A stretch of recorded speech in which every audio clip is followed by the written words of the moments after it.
Hi, it's Lara. This is day 3, and I would love to hear from you about what you noticed from day 2 in terms of the take a breath and roll your shoulders.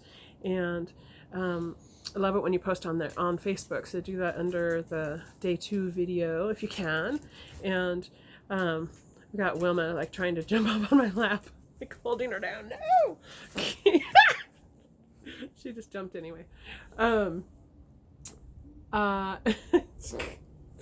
Great, I just squealed in the middle of my recording. Anyway, today I wanted to focus on helping you guys with some goal setting and structure. I think that's a big part of self-care, sort of setting intentions for ourselves and following through on that. And I think it's easiest to do that when you do it in little tiny bits and you're really compassionate with yourself. So I asked you to think about 1 or 2 or 3 things that you'd like to be doing every day, and I'm going to help you kind of break that down into teeny tiny micro steps toward those goals.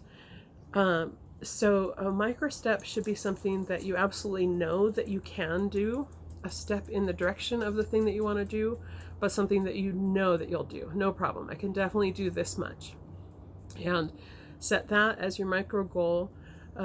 Some other tips about setting goals are to make sure it's a positive and not a negative. So a goal to do something and not to not do something, or not to limit doing something.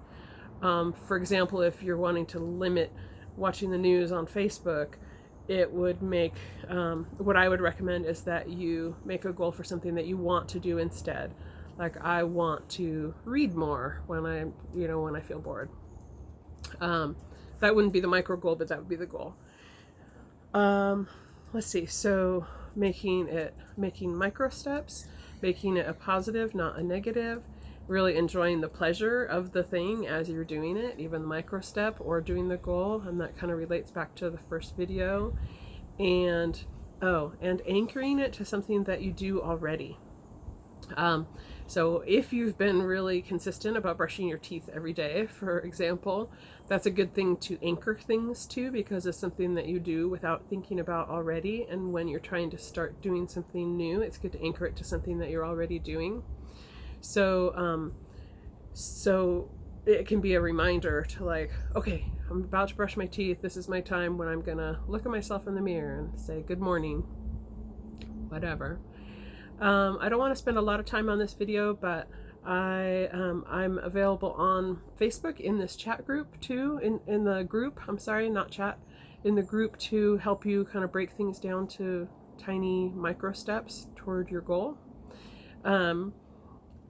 Let's see, but what did I say? It's a gesture toward doing it that you know that you can do, because you're setting yourself up to succeed.